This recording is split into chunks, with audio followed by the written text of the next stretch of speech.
علی بھائی کیا جنازے کے احترام میں کھڑا ہونا لازم ہے؟ لازمی تو نہیں ہے، بہتر ضرور ہے۔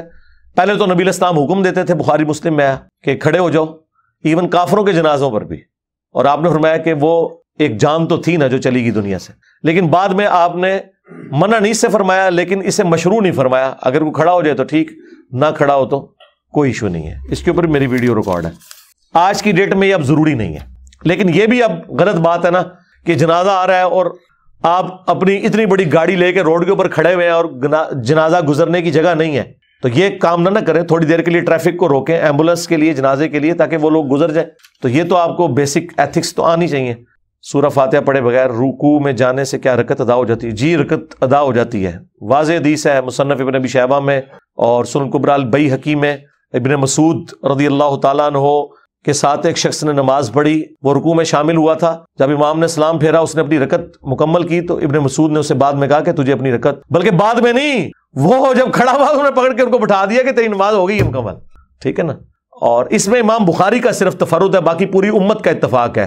حنفی، شافعی، مالکی، حنبلی، چاروں ائمہ اور ان کے ماننے والے اور اہل تشیع کے ہاں بھی رکوع میں رکعت مل جاتی ہے۔ جنازے کے بعد دعا اور گلخوانی 40واں وغیرہ سے روکنے پر لوگ ہمیں کہتے ہیں مر گیا مردود، نہ فاتحہ نہ درود۔ اس پر لوگوں کو کیا بولیں کہ وہ چپ ہو جائیں؟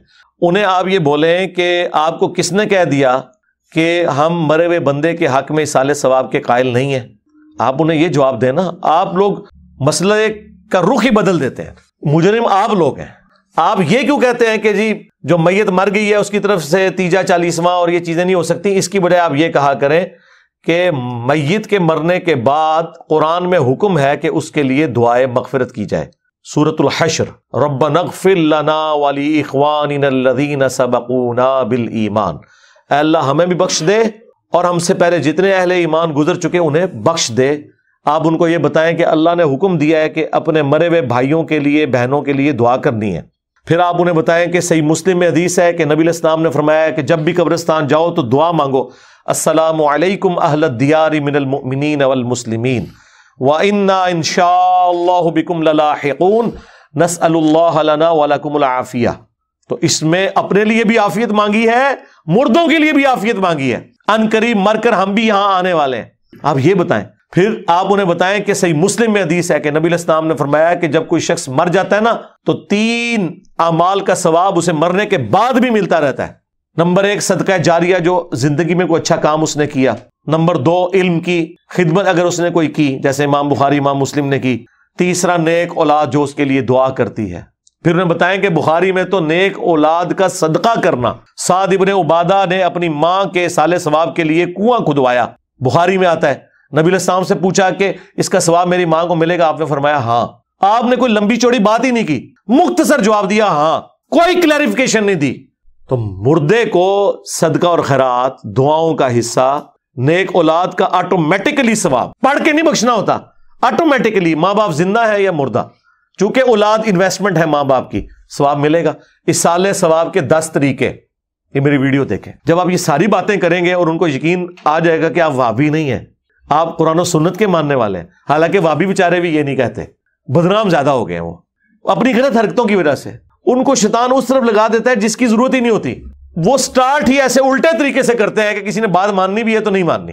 یہ ساری باتیں کرنے کے بعد آپ پھر آگے معاملے کو لے کے چلیں اور بتائیں کہ بھئی نبی علیہ السلام کی 3 جوان بیٹیاں شادی شدہ حضور کی زندگی میں فوت ہوئی ہیں، آپ نے تینوں کو دفنایا، کسی کا تیجا 40واں نہیں کیا، نہ کسی کا مزار بنوایا۔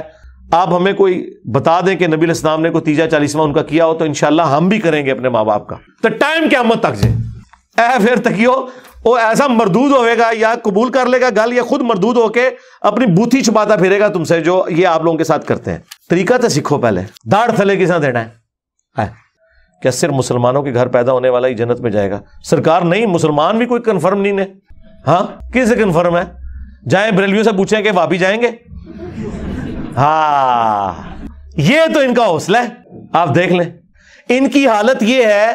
ہمیں تو یہ باتیں کرتے ہیں نا، ہم تو ساروں کو مسلمان سمجھتے ہیں، ان کی حالت یہ ہے کہ حسام الحرمین میں احمد بریلوی صاحب نے دیوبندیوں کو واجب القتل اور مرتد لکھا ہے، ان کے کفر میں شک کرنے والا بھی کافر یہ لکھا ہے، اور جواب میں المہند المفند میں انہوں نے احمد بریلوی اور ان کی جماعت کو شیطانی لشکر کہا ہے۔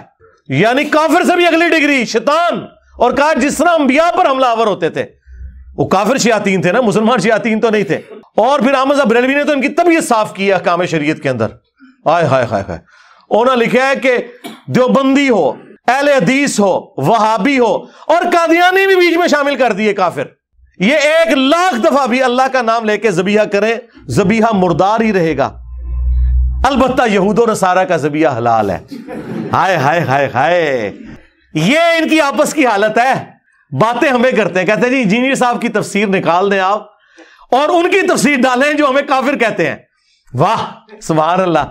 ٹھیک ہے، بس جب کسی کے اوپر پستی یا ذلت آتی ہے نا، پھر وہ اسی پستی کے اندر جا کے گرتا ہے. تو ٹھیک ہے جناب، دنیا خود فیصلہ کرے گی جو کچھ ہو رہا ہے، اور آپ لوگ آپس میں تو ایک دوسرے کو کافر کہہ کے بھی ایک جگہ بیٹھنے کے لیے تیار ہو. جو سب کو مسلمان سمجھتا ہے اسے آپ کہہ رہے ہو کہ جی اس کے لیے پچ کھود دی جائے. تو سرکار ہم اس کے اوپر ڈیپینڈنٹ ہی نہیں. اللہ کے فضل سے ہماری دعوت نہ کسی اپلیکیشن کی محتاج ہے، نہ کسی ٹی وی چینل کی محتاج ہے.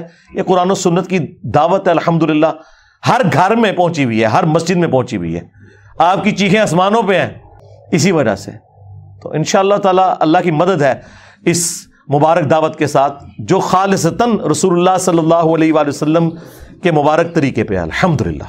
تو یہ مسلمانوں کے گھر پیدا ہونے سے کوئی جنت میں نہیں صرف چلا جائے گا جب تک مسلمانوں والے کام نہیں کرے گا، اور نہ کوئی کافروں کے گھر میں پیدا ہونے کی وجہ سے جہنم میں چلا جائے گا. کئی کافر جنہوں نے اسلام قبول کیا، اور جو کافر جن تک حضور کی دعوت نہیں پہنچی وہ ویسے ہی اہل فطرت میں شمار ہوں گے. غیر مسلم یعنی کہ ہندو تو قبر میں جاتے نہیں، تو کیا ان کے لیے قبر کا عذاب نہیں ہے؟ یار عذاب قبر ایک مثال کے طور پہ یہ عذاب برزخ ہے. وَمِن وَرَائِهِمْ بَرْزَخٌ إِلَى يَوْمِ يُبْعَثُونَ. اللہ یہ اس چیز کا کیا محتاج ہے کہ قبر میں جو دفنایا جائے گا اسے عذاب ہوگا؟ قبر میں بھی کچھ عرصے بعد گل سڑ جاتا ہے، وہ عذاب آپ دیکھ ہی نہیں سکتے. چاہے وہ قبر مٹی کے اندر ہو، آگ میں ہو، ہواؤں میں راکھ کا بکھرنا ہو ایک ریش کے ذریعے، یا سمندر میں غرق ہونا ہو، یا کسی شیر کے پیٹ میں جانا ہو، وہ اس کے لیے اللہ تعالیٰ وہی برزخ بنا دے گا. یہ آپ کی کوئی ڈیوٹی لگی ہوئی ہے اس کے اوپر کہ جی میں بندے لبڑے نے ہندو کتنے گیا میں انہوں عذاب دینا ہے؟ بھائی یہ اللہ اور بندے کا معاملہ ہے، تو اسی اپنا کام کرو. قبر کے عذاب کے بارے میں بتائیے، اور اگر قبر میں عذاب ہو تو آخرت میں کیا عذاب دوبارہ ہوگا؟ قبر کا عذاب الگ سے ہے، آخرت کا الگ سے ہے، دنیا کا الگ سے ہے. 4 قسطیں. اس پہ میرا کلپ بھی ریکارڈ ہوا، ویسے تفصیلی ویڈیو ہے 117A اور B مسئلہ. عذاب قبر پہ 10 آیات اور عذاب قبر پہ 17 صحیح الاسناد حدیث. یہ میری 2 ویڈیوز ہیں آلموسٹ سوا گھنٹے کی، وہ آپ دیکھ لیں. باقی اس پہ میں نے فی البدی گفتگو کوئی 7-8 منٹ کی تھی، وہ اپنے کلپ بنایا ہوا ہے اور اسے کچھ عرصے میں انشاءاللہ پبلش کر دیں گے. 4 قسطیں عذاب قبر کی. ایک دنیا کی زندگی میں جو سورہ سجدہ میں آیا کہ دنیا میں ہم انہیں عذاب دیں گے تاکہ ہماری طرف پلٹ آئیں. دوسرا سورۃ الانفال میں سورہ الانعام میں آیا کہ موت کے وقت فرشتے منہوں اور پیٹھوں کے اوپر ہتھوڑے مارتے ہیں. تیسرا مرنے کے بعد برزخ میں، چاہے آپ اسے عذاب قبر کہیں عذاب برزخ کہیں، وہ بھی اللہ تعالیٰ نے قرآن پاک میں سورہ المؤمن میں فرمایا کہ فرعونی صبح و شام آگ پہ پیش کیے جاتے ہیں. اور چوتھا جو ہے وہ آخرت کا عذاب، وہ تو پورا قرآن بھرا پڑا ہے اس سے. کفر کی کیا ڈیفینیشن ہے؟ مومن اور کافر میں فرق نماز ہے. ایک بندہ نماز نہیں پڑھ سکا مگر نادم ہے اور اقرار کرتا ہے. کیا نادم اور کیا اقرار کرتا ہے؟ نادم اور اقرار کرے گا وہی شخص جو نماز شروع کر دے گا. خالی آنسو اور تسمے بہا رہا ہے اللہ کا نام سن کے، تو اللہ کے منکرین بھی جو ہے وہ بھی کوئی ایک اچھی سی کوئی حمد آ جائے تو وہ بھی کبھی کبھار ان پہ بھی کیفیت طاری ہو جاتی ہے. کیا فراڈ ہے؟ مومن یا مسلم وہ ہوگا جو اللہ اور اس کے رسول کی ڈیفینیشن کے تحت ہے. بالکل واضح ہے قرآن میں، وَأَقِيمُوا الصَّلَاةَ وَلَا تَكُونُوا مِنَ الْمُشْرِكِينَ. نماز قائم کرنا، مشرک نہ ہو جانا. اور بخاری مسلم حدیث کے اسلام کی بنیاد 5 چیزوں کے اوپر ہے. کلمے کے بعد نماز، روزہ، حج اور زکوٰۃ. یہ 5 چیزیں ہیں. ترتیب میں یوں ہے: کلمہ، اس کے بعد نماز، پھر زکوٰۃ، پھر حج اور پھر رمضان کے روزے. دین حق کے لیے ہمیں اس بحث کو چھوڑ دینا چاہیے کہ بعض صحابہ نے کیا کیا تھا، ہمیں اپنے اعمال کی، جی اپنے اعمال کی فکر ہے نا. اب اللہ کے نبی ہمیں فرما کے گئے ہیں نا کہ میں اپنے اہل البیت کے معاملے میں تمہیں اللہ کا خوف دلاتا ہوں. دیکھیں یہ ہمیں کہتے ہیں آپ ان ٹاپکس کو ڈسکس نہ کریں. ہم کیوں نہ ڈسکس کریں کہ جن ٹاپکس کو ہمارے نبی علیہ السلام نے ڈسکس کیا اور غیبی خبر کے طور پر ڈسکس کیا. اور غدیر خم کی 4 حدیثیں مسلم شریف کے اندر ہیں جس میں آپ نے فرمایا قرآن اور اہل بیت چھوڑ کے جا رہا ہوں، اور اہل بیت کے معاملے میں تمہیں اللہ کا خوف دلاتا ہوں، میرے بعد ان کے ساتھ اس نے سلوک کرنا. اور اس سے بڑھ کر مسلم شریف میں پھر حضرت علی کے لیے بالخصوص آیا کہ علی سے محبت نہیں رکھے گا مگر مومن، علی سے بغض نہیں رکھے گا مگر منافق. محبت علی از دا لٹمس ٹیسٹ آف ایمان. اب یہ کیسے ہو سکتا ہے کہ سیدنا علی کی محبت اور حضرت علی کے دشمنوں کی محبت ایک جگہ جمع ہو جائے؟ ایک تو ہے کہ کسی نے دشمنی کی کوئی دنیا کی محبت میں مغلوب ہو کے، لیکن ایک شخص اس لیول کی دشمنی کر رہا ہے کہ وہ حدیثوں کے ہوتے ہوئے اڑا ہوا ہے اپنے سارے معاملات کے اندر. تو اب ہم کیا کریں؟ ہم نبی علیہ السلام کی بات مانیں یا ان لوگوں کی بات مانیں؟ آپ ان پرنسپل دیکھیں. کیا آپ نے اپنی نبی کی باتیں صرف رفع الیدین تک ماننی ہے، باقی کوئی بات نہیں ماننی ہے؟ اور پھر جو گالیاں مجھے دینی ہیں وہ امام بخاری امام مسلم کو دو نا. یہ تو امام بخاری امام مسلم نے حدیث لکھی ہے نا. اور اگر یہ گمراہ تھے تو مجھے اپنی گمراہی پہ فخر ہے. پر تیرا کیا بنے گا کالیا؟ کل تک تو نے عزتیں ویل کی تھی کہ ہم قرآن اور بخاری مسلم کے ماننے والے ہیں، اب تو منہ چھپاتا پھر رہا ہے. تیرا کیا بنے گا کالیا؟ تو منکر ہو گیا بخاری مسلم کا. اس لیے تو جناب یہ لوگ پریشان ہیں بہت زیادہ، کیونکہ یہ ٹھک گئے. الحمدللہ میرے علاوہ اس پلانٹ ارتھ پہ کوئی اور شخص پروڈیوس کریں جو حضرت علی کا دفاع کرتا ہو اور حضرت معاویہ رضی اللہ تعالیٰ عنہ کو رضی اللہ عنہ کہتا ہو. ٹائم قیامت تک چاہے ہم پہ جھوٹے الزام لگاتے ہیں کہ جی ہم صحابہ کرام کا احترام نہیں کرتے. الحمدللہ ہم کرتے ہیں، لیکن اگر آپ یہ کہیں کہ ہم ان لوگوں کو خلفائے راشدین کے برابر کر دیں تو وہ تو اللہ کے نبی نے نہیں کیا. بھائی میں کیسے کر سکتا ہوں صلی اللہ علیہ وآلہ وسلم. وابی نیاز کیوں نہیں کھاتے؟ سنی نیاز کھل کر کھاتے ہیں. دیکھیں نیاز اگر اللہ کے نام کی ہو، کسی بابے کے اس چکر کے لیے نہ ہو، تو اس پہ تو کسی کو اختلاف نہیں ہے. وابیوں کا کیا قصور ہے؟ ٹھیک ہی کر رہے ہیں. ظاہر ہے کہ جب آپ غیر اللہ کے نام اور ان کی خوشنودی کے لیے آپ نیاز دے رہے ہیں اور آپ کا یہ عقیدہ ہے کہ جی اگر ہم داتا دربار پہ ہر 11ویں کو دودھ نہیں دیں گے تو ہماری بھینسیں اور گائیں دودھ دینا چھوڑ دیں گی، تو بھئی آسٹریلین گائے جو ہیں، جو آپ کے سارے بزرگان دین کی گاؤں سے زیادہ دودھ دیتی ہیں، وہ کس مزار پہ جاتی ہیں؟ یار بات کرنے والی کرو یار. خدا کے لیے اس سوشل میڈیا نے اور سائنس نے آپ کے پرانے بزرگوں کی بھی مٹی پلیت کی ہے اور آج کل کے بزرگوں کی بھی مٹی پلیت کر دی ہے.